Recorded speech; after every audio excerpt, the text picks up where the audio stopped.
When you want to hear about games and only games, look no further. This is the Games Only Podcast, your number one source for video game news, reviews, and opinions. With HP 1703. In death, as in life, I shall honor my brothers. Dr. Gumar. The boss is here at last, boys. And myself, Sunspot. Fresh victim. Games Only Podcast on iTunes and YouTube. Hello and welcome to the Games Only Podcast, episode 31. I'm your host this evening, HP 1703, and I have pineapple on my pizza. To my east, a man who has pizza the size of his state, with probably some kind of Italian meat on it. A spicy meatball. It's Dr. Gumar.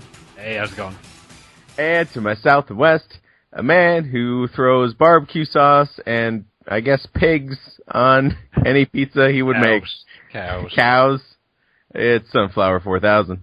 Hello, I'm glad to be here. Fantastic. Let's talk about some games, shall we? Let's see. You can't start with Sunny first, because that's a faux I know I can't. We know we're not allowed to start with Sunny first. Yeah, it's against the rules. Doc, let us both talk a bit about Shoot Many Robots. Okay. That's good, because I'm probably playing it the exact opposite way you're playing it. Oh, okay. I have not played an online match yet. Okay, that is the exact opposite. So, we talked a little bit about Shoot Many Robots. Feel about what the single-player experience is like. It plays a lot like Contra, pretty much. I mean, just flat-out Contra, except I have the ability to regain health, which is nice, because in Contra you do not. You just die over and over and over again. But I really like the setup. I like the loot. They kind of do a free-to-play model in which a lot of the loot you can purchase before you unlock it in the game, and you can also purchase nuts to buy the items with actual real dollars. Mm-hmm. So I kind of like that model. It's kind of tricky because it's like, oh, I can unlock this now, or I can pray that I find it somewhere in the game. So it's obviously them just trying to steal more money off of you, but I kind of like the model of it. Have you spent any actual money yet? Oh, fuck no. Okay. No, I have not either. I could get more than enough nuts and everything like that just by replaying levels if I wanted to. So would you have been more likely to buy something if the game had been free? I might have. This tells me nothing. I think I would have. I actually not definitive. Well, we are talking in hypotheticals, but right, you would feel more compelled to. Right, because I'm really enjoying this game, and I think if it was free, I probably would have shown the developer some support. I would have given them some money. It's kind of hard for me to say at this level because I'm still leveling up through the game, and what's the point of me using real money to buy a level 18 item when I reached level 30 a couple hours later? So I would probably, if I wanted to buy something, I would wait until I hit level 50 and see what they have. But probably by the time I hit level 50, I'll be done with the game. All right. Why have you played this single player? Well, the one time I tried playing it multi, I hopped into your party, HP, and you said, oh, I'm kind of burnt out on the game. Let's go play something else. And I said, fine. And then I didn't feel like playing it with randoms until I leveled up a bit. So I tried playing a multiplayer game last night, and it was the most ridiculous lag I have ever seen in my life for a freaking game. They had 3 people in it. I was trying to play, and it was just completely impossible. Fascinating. I have had no problems with my experience, although I think most of the time I'm the host. For whatever reason, certain friends can't connect to each other unless I'm there. That's because they don't know how to open up their NAT. That's a euphemism, I'm sure. No, that's the truth, actually. Okay. Yeah, so, okay. So, are you enjoying it? Are you? Do you think you would enjoy it more with people, or do you? Of course, I would enjoy it more with people, but it's still a pretty fun game as it is. The variety of weapons are great. Like I got something that I thought was just like a play on words. It was called the homing missile launcher. And I thought it was just like, oh, it's supposed to be a homing missile launcher. They just made it funny and put gnome on there. No, you actually fire garden gnomes. And they actually don't home onto anything. They kind of just like swirl around aimlessly until they hit something and blow up. Oh wow! So they do a lot of cool things, and even like the flavor text of all the items is pretty comical. Like your character starts off with obviously clothing in every slot and weapon, and you have a head slot, and he doesn't start off with a hat, but the first item is your bald head. It's like I forget, it's like balding head or something like that. It's like, please buy something to cover this up. So, I mean, it's pretty well written, kind of comical. I'm getting a little burnt out on the game as it is because there's not a lot of variety when it comes to the robots you shoot. There's like the little guys with chainsaws, and then they change into different colors for different various levels of hardness, and then there's these guys that shoot missiles and a blimp, and I played the same boss like 2 or 3 times in different levels, so they really don't have much variety yet, which is a shame, because I would love to, instead of, this game would be probably great if it wasn't just like shoot many robots, just shoot everything, and they could just go crazy with the things you can kill. But it's kind of plain just shooting the same robot over and over again. Yeah, bad news. So I have played through all the normal difficulty levels and have moved on to the hard difficulty. You unlock more difficult levels by gaining stars, and you gain stars by getting a certain number of nuts in a level. So as you progress through the normal levels, you gain more stars and eventually unlock the hard levels, and after hard, they are insane. And they are pretty much the same enemies in kind of the same areas. Some of the areas get a little bigger, like there are alternate paths you can take. But for the most part, it's kind of the same thing over and over again.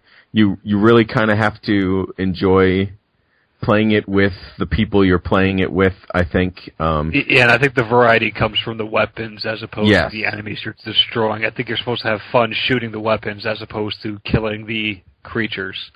Yeah, for instance, I changed my equipment so that I had kind of a melee build.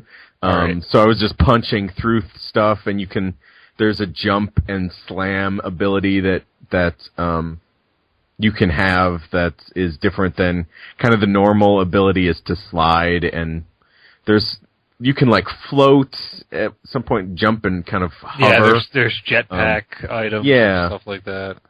So that's where the variety comes from. I think you're right, Doc. It's basically in the different loadouts, the different weapons, and kind of you have fun with the people you're kind of messing around with.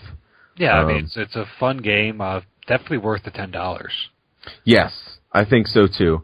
And again, to Sonny's point, I think if it was free, or maybe even $5, I might have felt compelled to give them, a couple more bucks and get some, free nuts or whatever. Yeah, I just don't want to, the nuts I can get as is easy enough. But to unlock the new items, that's pretty cool that I can, instead of having to scour the land and find it or pray that it drops off of one of the enemy creatures, I would, just pay the money to unlock it. But it's just there's no way I would do that unless I'm maximum level.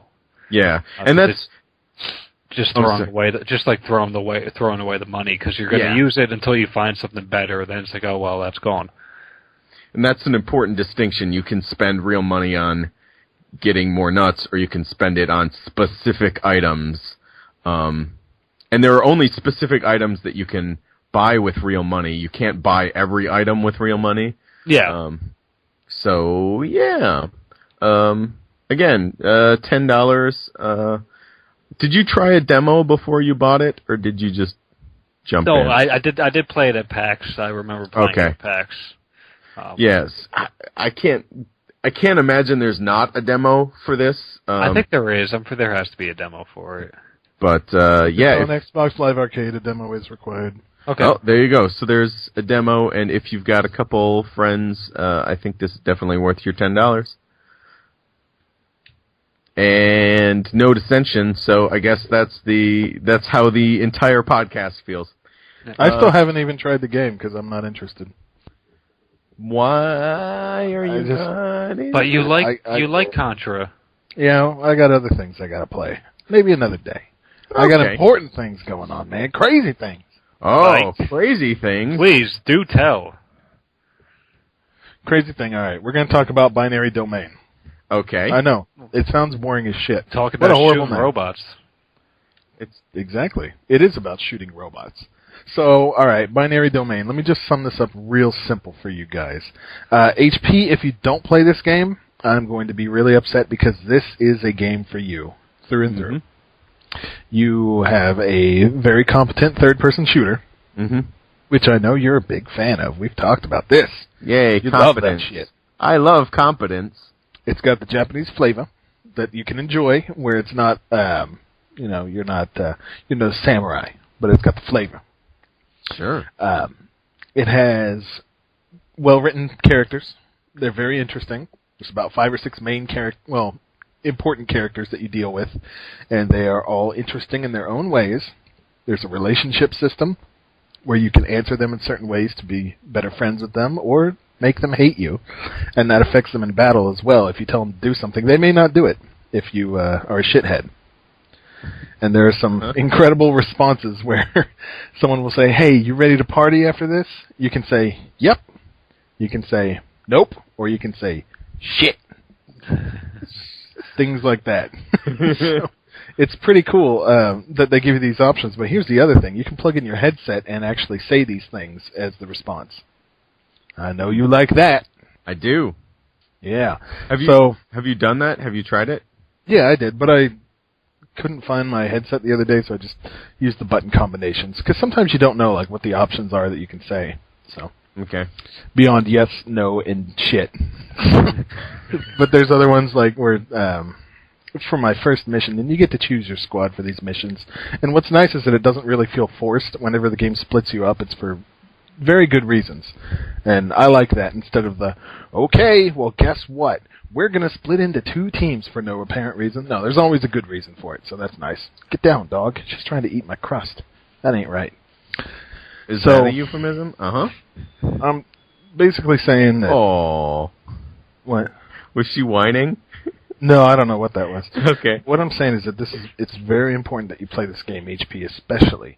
Now, Doc, you'd like it too. It's probably the biggest surprise of the year so far for me, and how much I'm enjoying it. The bosses are big. There are some little bits of bullshit in with the gameplay. Things like getting stun locked when you get knocked down. Like, oh, the giant spider stepped on me, and the second I stood up, he stepped on me again, and I gotta wait to stand up again. Things like that, but it's never really overwhelming, at least on normal difficulty. So, just play it on normal or play it on easy, whatever you want to do. I mean, I did play the demo when it came out, and it just felt like it took way too many bullets to actually take down some of the basic enemies. Like, you didn't get that real good feel to it. Are you experiencing that at all? No, I'm not. The demo's not very representative of the entire game. Okay. It does reward headshots in the manner that if you shoot the head off of a robot, it goes berserk and shoots your enemies, so there's added incentive to get those headshots and take your time. So, the game is, I mean, it's more than serviceable. It has a few questionable play mechanics in it. The story's interesting. It's about people. It actually rips off Blade Runner quite a bit. Some people that are robots think that they're actually humans, things like that, and it's up to you to find, the source of these horrible. They call them, something children. I can't remember. Not invisible. I know it's not invisible, but hollow. I think it's hollow children. That's what they call it. Yeah, it's up to you to find out what's going on with that. But the game's delightful. It has it does have cooperative multiplayer, although I hear it's nothing to write home about. I'm not even bothering playing it. Okay. Because, nobody bought this game. But my dog just sneezed, if you wondered what that was. I do now.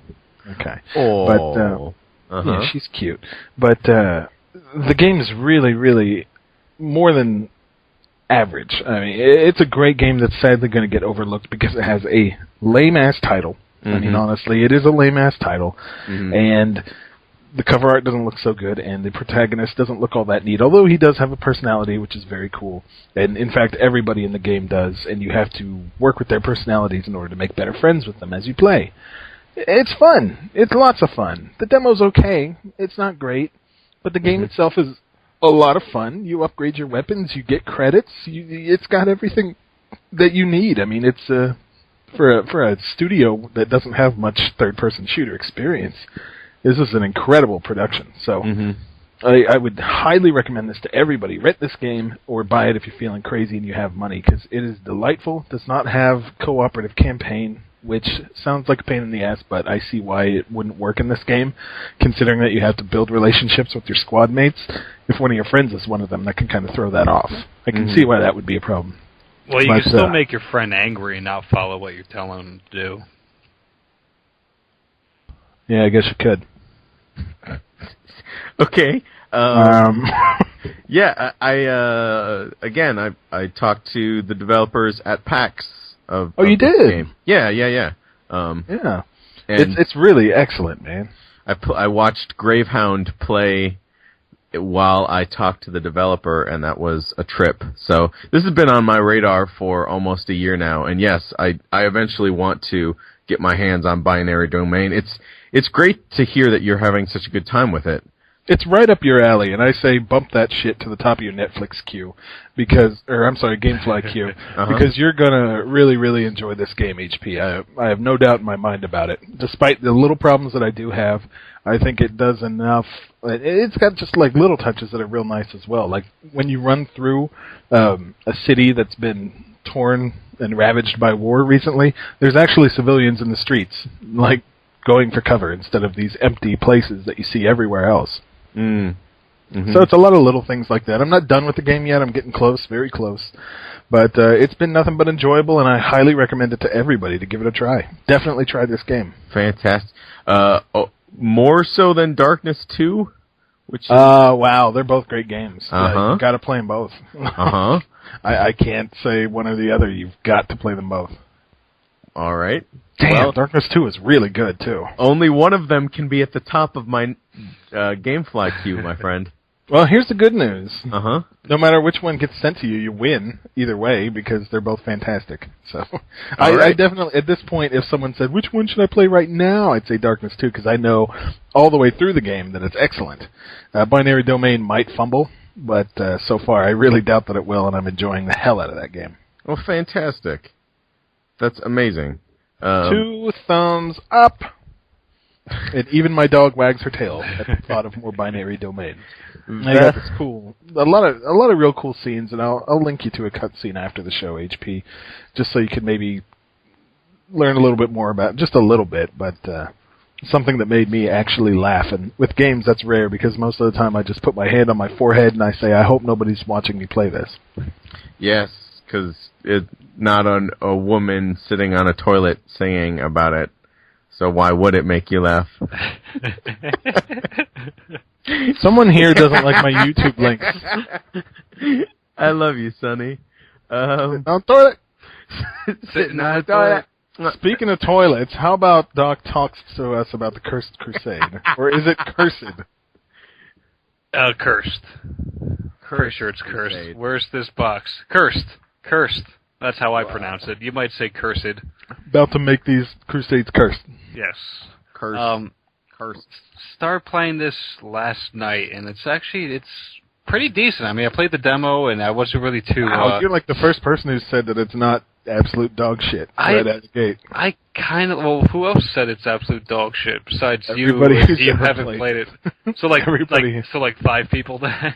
Everyone I've heard anything from. I don't know, 20 people maybe total. I mean, I want to know what country this was originally made. It's Atlas. It's an Atlas game, but I don't think it was like a Japanese title because a lot of the people on the game have like French names, and the localization's kind of weird. Like even with Japanese games, usually the localization, the mouths fit up all right to English. In this, there's like complete sentences where the people aren't moving their mouths. So I really would like to know if this was like originally a French game and they localized it for the U.S. Kyloton, a French developer located in Paris. So it's the Cursed Crusade. The Cursed. The only problem with that is the main character's French, but he's voiced by like the biggest American you can think of. Like, hey, partner. Well, actually, not that bad. But what it's like, y'all John doing Wayne? next to that Eiffel Tower, yeah. Hey, y'all! You step away from that castle. Pa-ping! Pa-ping! But all the other characters are voiced like properly for their country. Like, oh yeah, well, they're all voiced properly for the country except for like the main character. So I just find it jarring. Like you have your best friend who's a Spaniard, and he sounds like, my name is Inigo Montoya. You killed my father. Prepare to die. He sounds just like that. He has the same type of humor as Inigo from Princess Bride. So I'm really enjoying him. Other than that, the story is interesting enough. I've played the first Assassin's Creed, so I'm not burnt out yet on the whole Templars thing. So I'm okay with it. Okay. Pretty much, the story starts as your father's defending some place in Jerusalem, and then he says, "Oh, well, I'm thinking about my son," and it does a cut to France. But I guess there's some type of curse that the Templars have, in which they're partially demonic, or they have these demonic powers, in which the main character is trying to break the curse. So he's going on this quest to find his father. That's going to eventually help him break the curse. And in doing so, he needs to do a shit ton of sword and mace and axe and spear combat. And it's interesting how they worked out the combat system, because when you level up your character, you level up like one stat, whether it's like weapons, armor, strength, vitality, and you also level up 3 or so different combos in which you can extend the combo chain for, let's say, if I happen to have a sword and I can do horizontal, vertical, horizontal slash, and then I can add a new chain onto it. And they have that for every weapon in the game, and there's a bunch of different variety too, so it's kind of impressive what they were trying to go for. They didn't implement the combat quite so well. It still feels a little chunky, I want to say, but it's still it's entertaining enough. There's a counter system if both the enemy and you swing your sword at the same time and hit, a little quick time event happens. So it's not all that terrible combat system, and I like the level up progression that's going on. The voice acting's good. The story's not terrible. The tutorial was actually really well done, I think, because they pretty much threw you into a fight in the beginning that you couldn't lose and just said, well, just swing your sword. And then eventually they started peeling more and more items on as the story progressed. So I think they're doing a pretty decent job. Maybe it will turn into complete horseshit later on, Sonny. We shall see. But for now, I'm enjoying it, and I want to continue playing it. Do you have any idea how far into the game you are in terms of like percentage of? Well, I'm not sure about percentage, but everything's broken up into missions, and you can go back and replay the mission if you want to. They give you a grade at the end. I'm on the 4th or 5th mission. I think the 5th mission. Okay. So I'm not overly too far in the game. I think I just got past all of the tutorials, but about maybe 2 hours playing, maybe a little less. But yeah, pretty fun so far. Good. That's good to hear. Yeah, like Sonny said, I have not heard very good things about this game, so it's then I nice got it for like $10, so it's not like it's the end of the world if I didn't drop 60 on it, and then it's going to be completely terrible. So $10, I can deal with a little bit of shit. Yeah, that seems to be $10 to me seems to be a magic number where I will put up with a lot of crap. For a $10 game. Okay.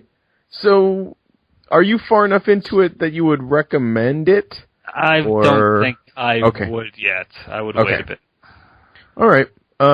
So have you been playing anything else, Doc? Mass Effect 3 multiplayer, some Street Fighter Cross Tekken, but nothing really too intense to talk about. Has your Street Fighter Cross Tekken online experience improved at all? Have they fixed any of the sound issues or? It depends on who I'm connected to, really. Okay. I feel better with the game now. Just essentially how I'm playing, and I'm not playing as like a completely cheap bastard, but pretty much I go in there and I just attack. It's that style of game in which you can't really be defensive. You just got to go in and try and beat the living crap of the other person, or find the cheapest shit possible, like Sonny's been trying to do. Yeah, let me tell you about this Cammy I saw online. I don't even want to hear about that shit. I do that from time to time, but I don't just mash on the jab. I do it as known as a frame trap, in which I'm trying to get them to attack back, and then I'm going to jab in before that. But I don't just keep the jab pressure. But yeah, I saw that, and Sonny, there's not a damn thing you can really do about it. We broke it down. What happened was basically I was playing online, and you can see this if you watch Big Chief Battles, Season 3, Episode 3. We go to a replay. Locke and I had a horrible losing streak. Like, okay, this day was turning out wonderfully. I was like 10-1 in a row. Oh, things are going great. Oh, Locke, you're home. Let's play. Let's beat up some dudes. And then all of a sudden, we got cursed with basically a shit monster cursed us. We went 1-10 after that. One of these matches featured a Cammy that was keeping up jab pressure and has done it in a way, if you're not familiar with fighting games, and trying to explain it so that you'll understand, has trapped me in a way that I will either block the hits forever or try to get out of them, but every single move that I do doesn't come out quick enough until she hits me again. So there was literally no way for me to get out of that. And we dissected this replay trying to figure it out after the fact. There was nothing that I could do in that situation, and that is not a pleasant feeling to get in a fighting game, I'll tell you that. Yeah, it's just the type of character you picked and what you were up against. There's nothing like some characters can deal with that, others just cannot at all. I highly recommend Big Chief Battles Season 3. It's really enjoyable to you? Because you're not a big fighting game fan. I want to just know how it all comes across. Not a fighting game fan at all, but there is beauty to this series that I don't think either of you recognize. I think he likes to watch you cry. Is it our failures that are good, or what? There's a sense of a documentary to kind of the way that you are both kind of documenting the before and after, that we kind of get an inside peek into kind of the psyche of the fighting game player. That it's alien enough to me to be fascinating. Okay, that's good. That's good. It's nothing but good things to hear. It's just I'm always constantly wondering, first, is anyone watching this? Second, are they enjoying it and why they're enjoying it, so that we can play to those strengths. I get the bad feeling that maybe like late in the season, Locke's going to just like quit me and we'll end up fighting each other or something like that. Because, man, I'm not very good. What? I'm not very good at the game, I don't think, so. I don't know. You're ridiculous. That is what people call me. You're very good. You have great fundamentals. I think you just need to actually start playing the game as opposed to relying on your fundamentals, and You can't beat me. You can't beat me. Yeah, because you're crazy cheap, man, and I just don't feel like crazy cheap. You pick any other characters, I have a fun time playing with you, man. But those characters, they're just cheap. Oh man, I also like the videos of you on the toilet before and after the closet cam. Show. Yeah, those shouldn't be in there. Sitting on the toilet. Yeah, that's Street Fighter Cross Tekken, which I'm also still playing, but not nearly as much as when I first started. But then I looked at my hours. I've somehow played 40 hours of that shit. Wow. Oh. So go figure. Okay. Where were we? Oh, right. So, Doc, is that it for this week? Yeah, I mean, I played a little bit more Mass Effect 3 multi, like I said, and you've played a bit too. How are you liking it? I'm liking it quite a bit. When Sonny posted on Twitter this unlock, it's like a checklist spreadsheet. Yeah, checklist. Oh man, I had some fun. Did you print that out? I did.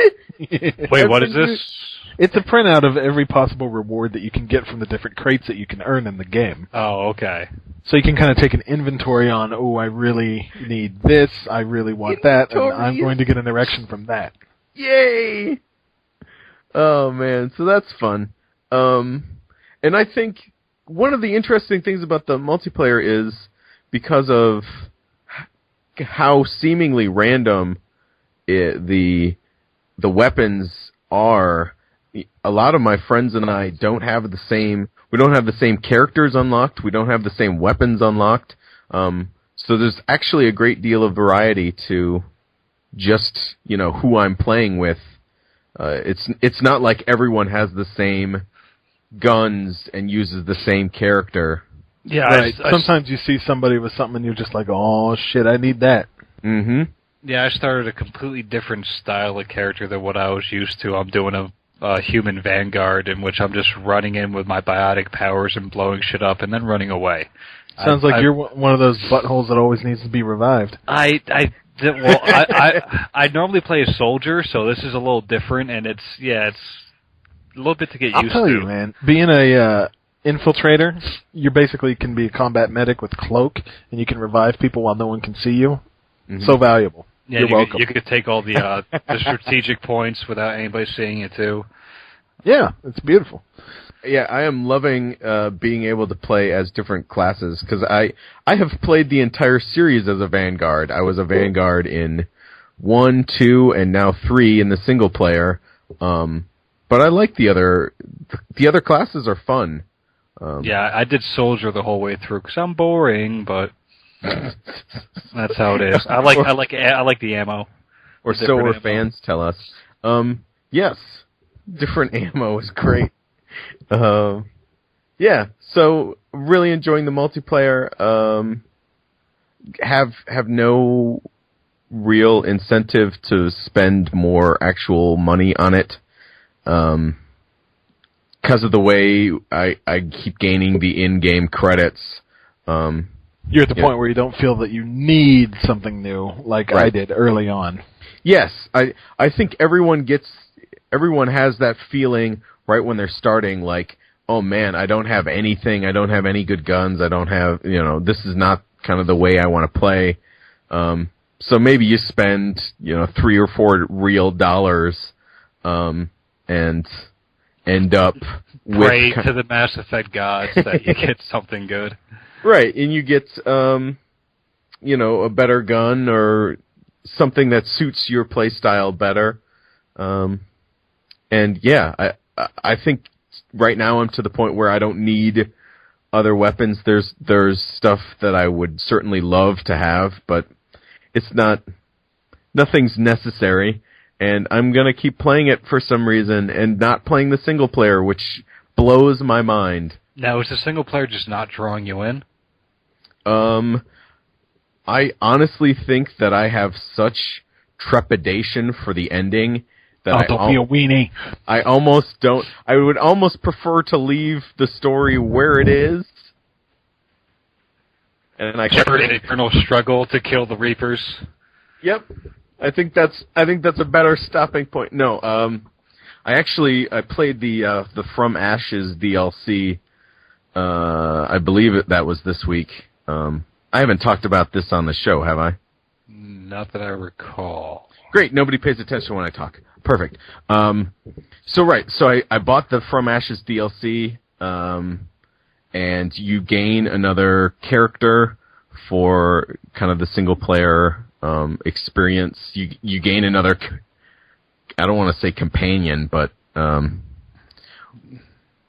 Party member? You got another bro. Yeah, you got another bro, and I almost think that if you want to buy this DLC, buy it and play it almost as soon as you get this game.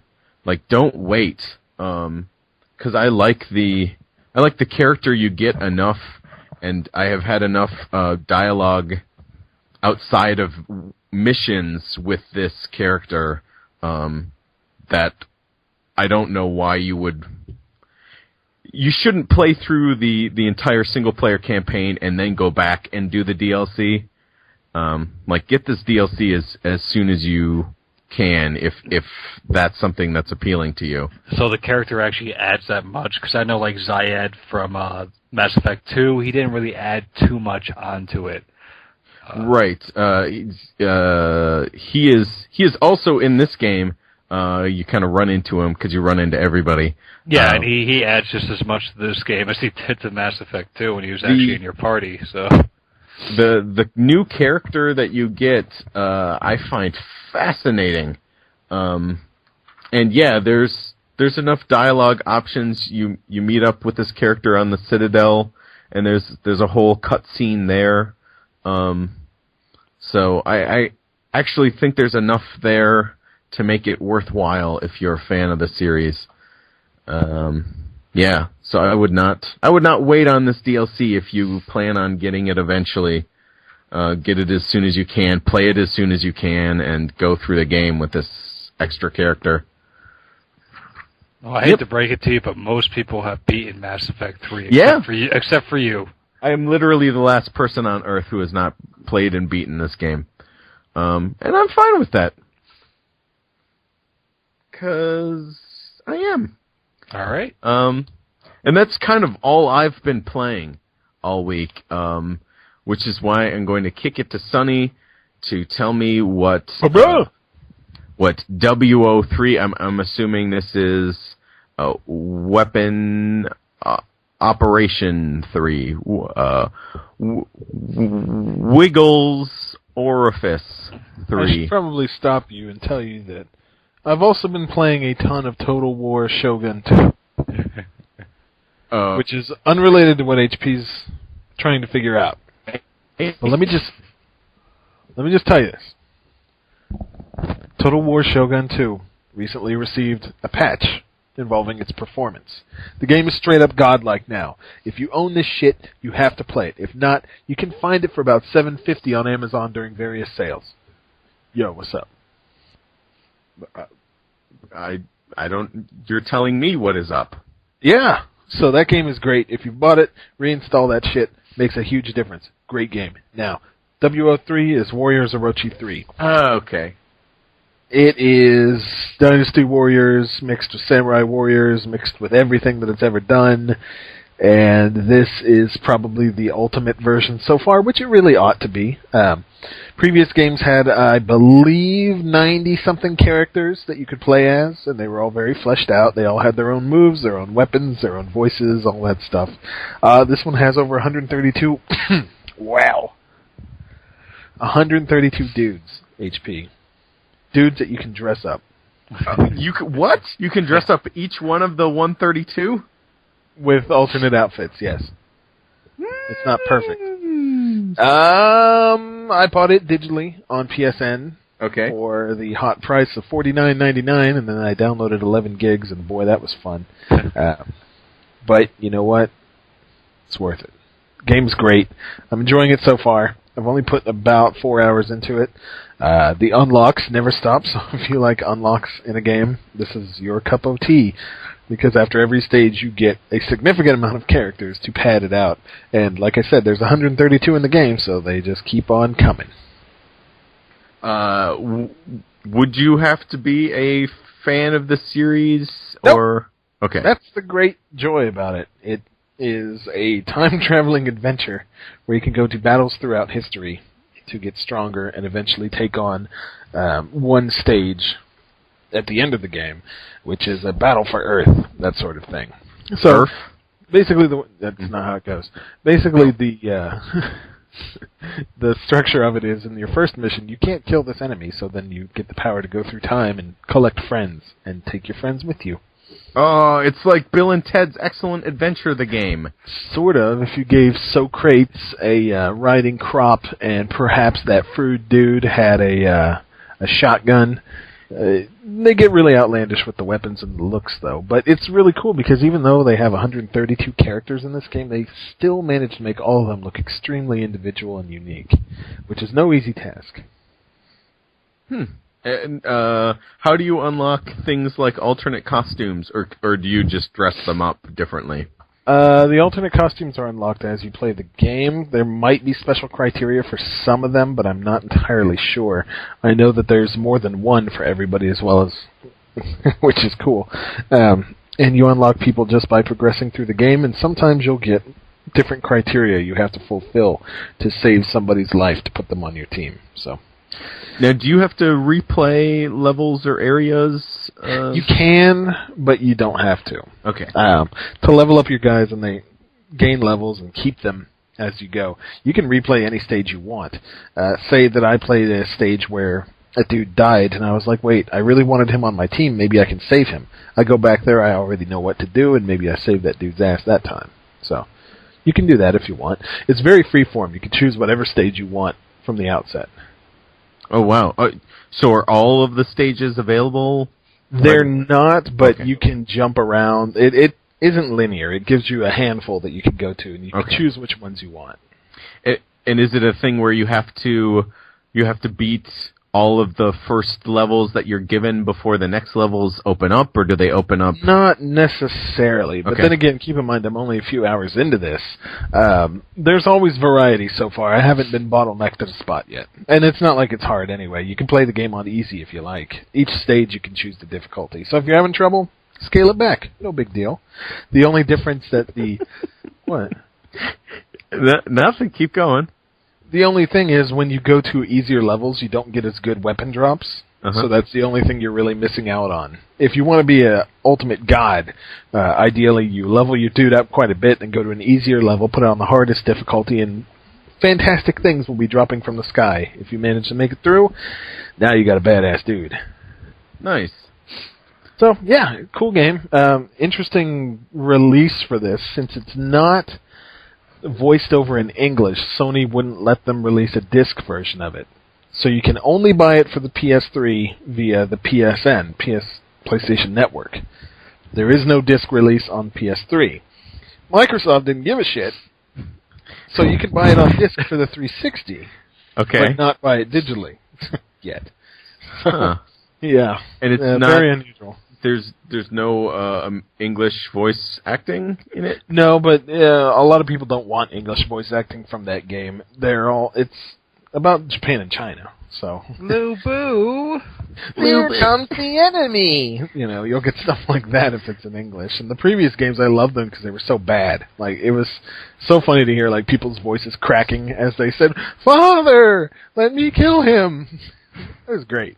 But at the same time, you know, I can live without them. And I think, maybe the 360 version does have them. I doubt it, though.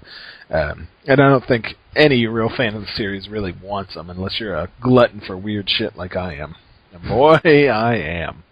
I'll say. Yeah. But fantastic game, the pinnacle of the series. Anyone can dive into it, and it's really relaxing. It's kind of a comfort game where you just go, you kill a ton of dudes, you get some stuff, and you're like, yeah, feels good. So, no crazy pressure. It's got fun characters, and there's lots of booties in there for you, HP. I like booties, because I'm a pirate. Okay. Have you been playing anything else this week, Sunflower? Yeah, I've given Operation Raccoon City a little bit more time just to find out that it's even more dog shit. Okay.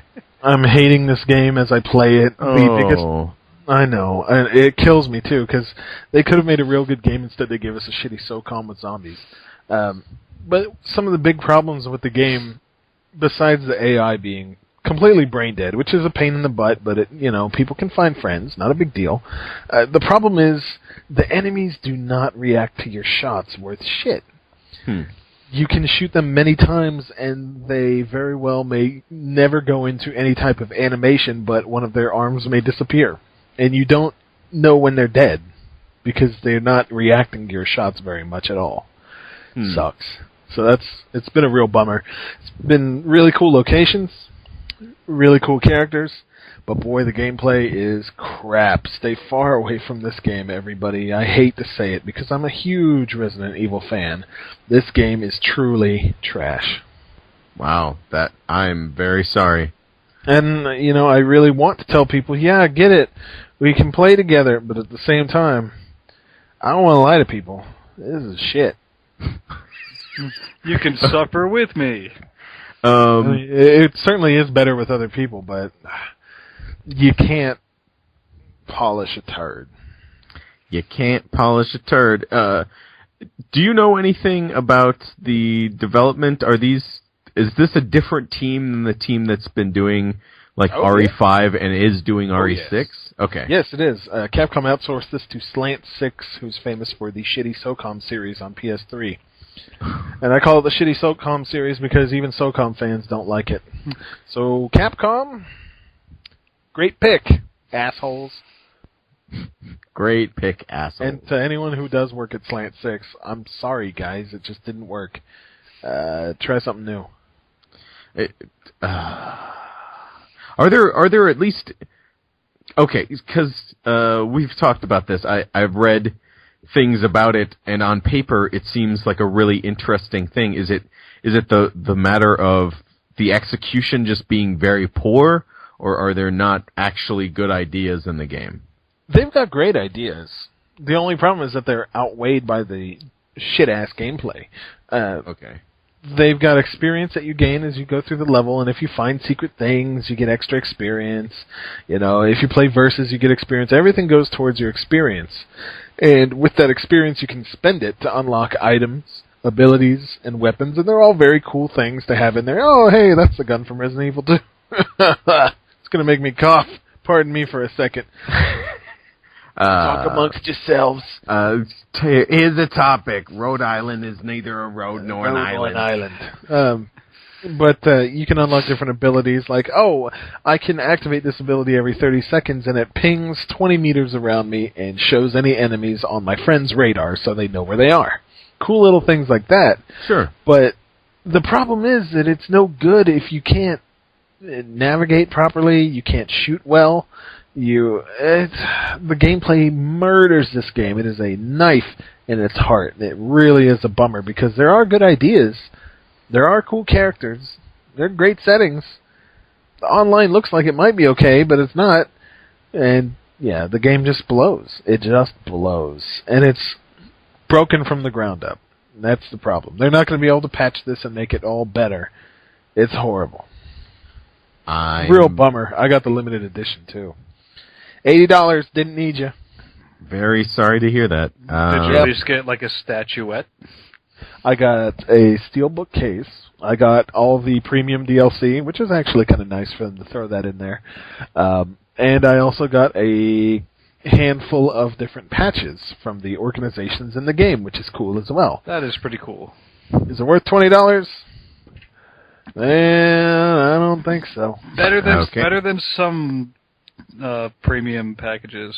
Yeah, like that Street Fighter Cross Tekken arcade cabinet. Okay. They gave you a little toy of an arcade cabinet. Yay. Guess who's never putting that together? Me. Okay, that was going to be my guess, actually. Okay, is that it, Sonny? That is, I believe, to be it for me. I've just been playing a little bit of this and that. Nothing special. Thinking about getting back into some NBA Jam. Yeah. Doing God's work. Being a good guy. Right. NBA Jam. Do you guys want to talk a little bit about the new additions to Xbox Live insofar as the MLB Network, MLB.TV, and... I have not seen any of these. I haven't turned on my 360 today, but wasn't today the big rollout of a bunch of stuff? At the very least, I believe MLB TV and HBO Go, yes. Unfortunately, with HBO Go, you still need a cable subscription. Correct. Oh, fuck you, HBO. Get off your shit. I know. Ugh. I'm not going to pay for cable just to get HBO. Right. I think HBO could get away with making us subscribe to some Go service or something. Yeah, and they totally could. But for some weird reason, they have this agreement that you have to pay for something else to be able to pay for their content. And that's stupid. Yes. They're robbing themselves out of customers because, hey, guys, Game of fucking Thrones Season 2 starts on Sunday. Yeah, man. Yeah. I'm watching that shit. I'm not. I don't have HBO. Do you want me to, like, set up my webcam towards the television for you? No, I did buy the first season on Blu-ray, and oh my god, you guys, it's so good. Yeah, there's a lot of content in it. There's a shit ton of content. When you pull out a Blu-ray disc from the set, and it says that it has one episode and special features, you're like, oh god. And then you find out there's 3 hours of content on there? Well, hell yeah. I open it up, it's 5 fucking Blu-rays. I'm like, no way in hell. Remember when Blu-ray was coming out, they're like, what if you could have entire television seasons on one disc? And you know what? Nobody does that shit. They spread it out. They spread it out and they put whatever the hell they want on there. But my goodness, the content in that is so good. It really enhances the books. If you've been somebody who's read the books, or if you're in the process of reading the books and maybe you're a bit ahead of the first season, watch the supplemental content because it's really enlightening and will give you a better sense of what's going on in these in the books and in the episodes. Oh, HP, have you seen it? I have not. I'm shaking you by the collar. Have you seen it? We were haven't. talking about this while you were making your barbecue pizza. Yeah. Oh, did you? Does HP say that he was going to watch it? No, eventually, he didn't. Damn it! I will eventually. So this is a good lead-in for our new segment, Television, where we talk about television shows that we watch. HP, what have you been watching? Cheers! What was the last one? I think Doctor Who, the season 6 of Doctor Who was the last one that I watched. Season 6, wasn't that made in like 1974? Yep, 1974. Yep. Well, it's been on TV for a long time. It has. Are you like seriously watching the old ones? No. That's not where season 6 is from? What do they do? Reboot that crap? Yeah, it was rebooted in 2005. I think you meant to say season 6D. Nope, it's season 6. So why do they even bother rebooting if they're just going to get some whiny-looking British dude to be a doctor? I really, really like that show. Why? What makes it fantastic? Because I've tuned in on occasion, and it just seems like the hokiest shit I've ever seen. Yeah, there's a little hoke. Is it like hoke? The British Dukes of Hazzard? Is that how it is? No.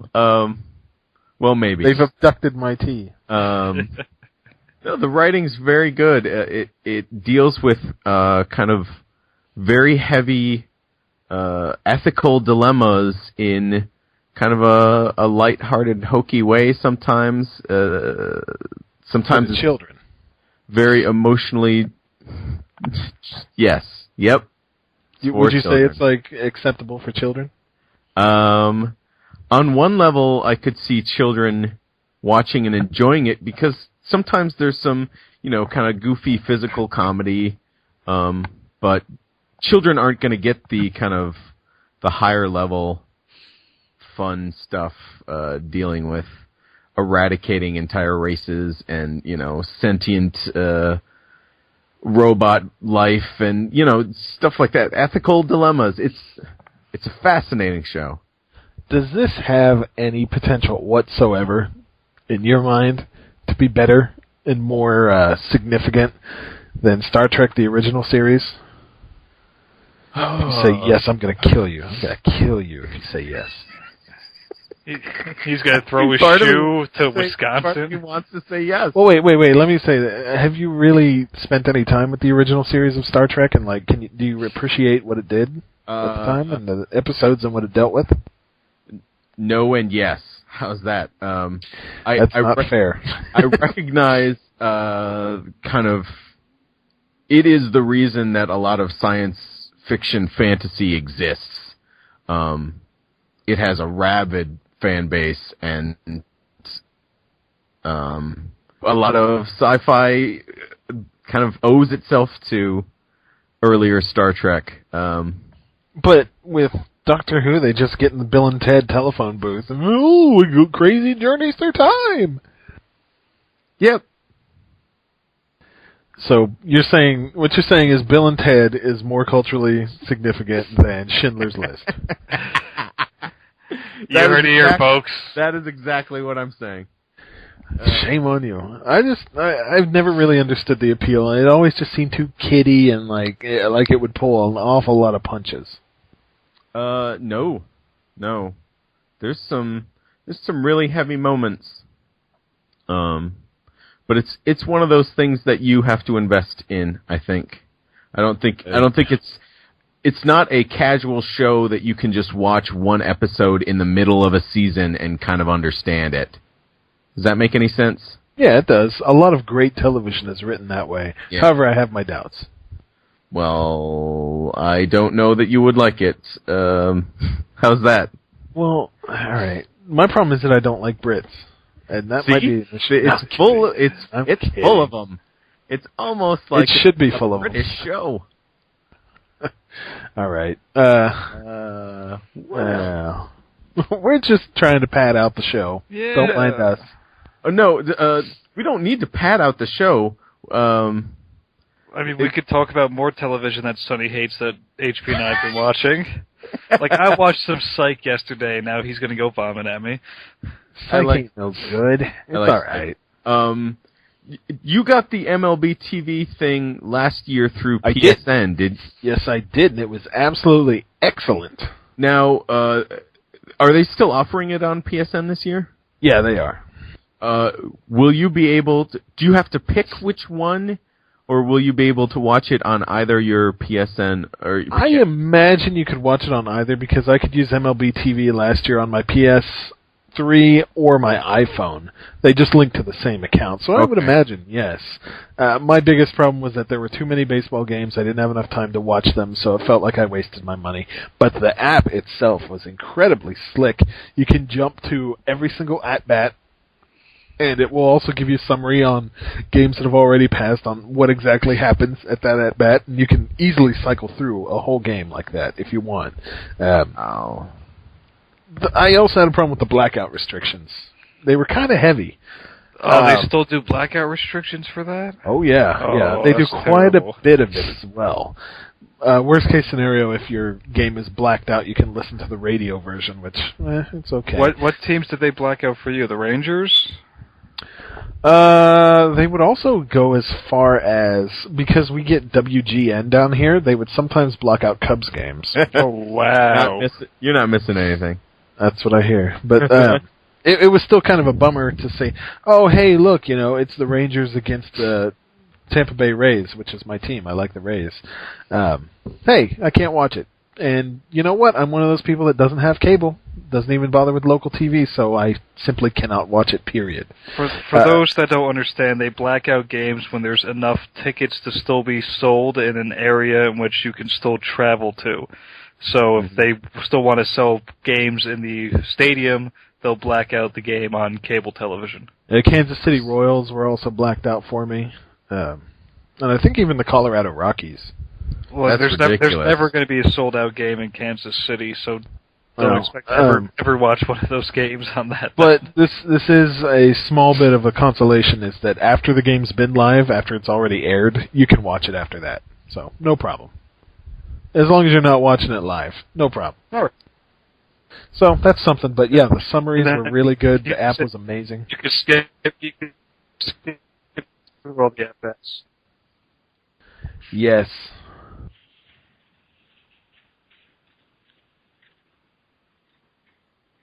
And that's the show. Okay. That's the end of the show. Okay, fantastic. So, Thanks for yeah, this listening. is where I thank you for listening. Hopefully you can hear better than we can. Yay! Sound like Yay! we're Okay, great, fantastic. Now we're so great. That's been episode 31. Thank you all for listening. I'd like to thank my co-hosts Doc and Sonny for being great people, and above average kissers. I have been HP 1703. Have a good night. Good night, y'all. Hugs. Kisses. Snargles. Ah, that's sweet. Tickles. Goodbyes. Cleveland Steamer-Ols. Toodalools. Spicy tuna hand rolls.